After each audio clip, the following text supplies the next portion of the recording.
So today I want to tell you guys a story about the day I went fishing and this happened to me. And if you're wondering, hey, where's the rest of the lure? It's in my friend's back. Hey, what's up?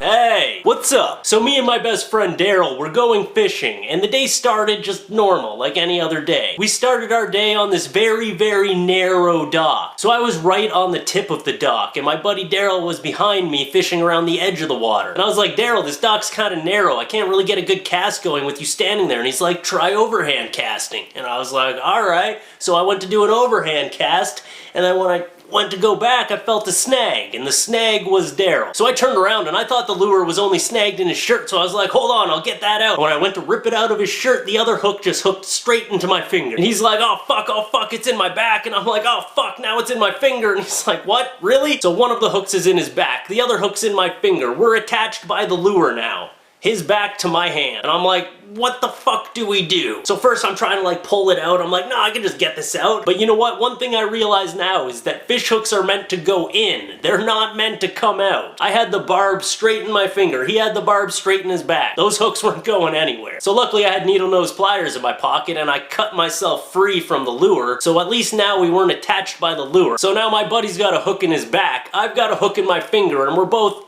Googling how to get a hook out of your body. The conclusion I've come to is you gotta yank that bitch out. There's no other way of going about it. So for the next hour, my buddy was prying a hook out of his back, and he actually bent a treble hook getting it out of his back. So props to that, because he bent that motherfucker straight and then pulled it out. It took me a while to build up the courage to just rip it out of my finger, because the way it was in my finger, I was like, something else is coming out of my finger. Some guts, some finger guts. Like, I'm losing part of my finger when I rip this out. But then I just built up the courage and I was like, okay, I just 3, 2, 1, and I ripped it out. And it wasn't so bad. A fountain of blood spouted from my finger, but that was about it. And I have a new understanding of what fish go through. I have a new sympathy for fish and what they have to deal with. I really sympathize for them now. I mean, not enough to stop trying to catch them, but I know what they're going through. Really, Daryl had it a lot worse than me. And I'm impressed how he didn't even get pissed off at me. I don't know if it was the fact that I instantly hooked myself after hooking him, so it was like instant karma, so maybe that helped it a little bit, but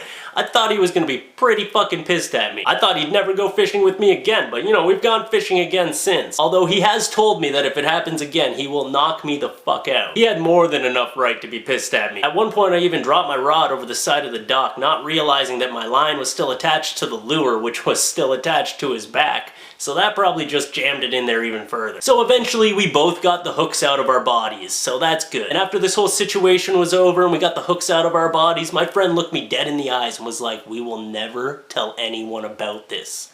And I was like, fuck that, I'm doing a video.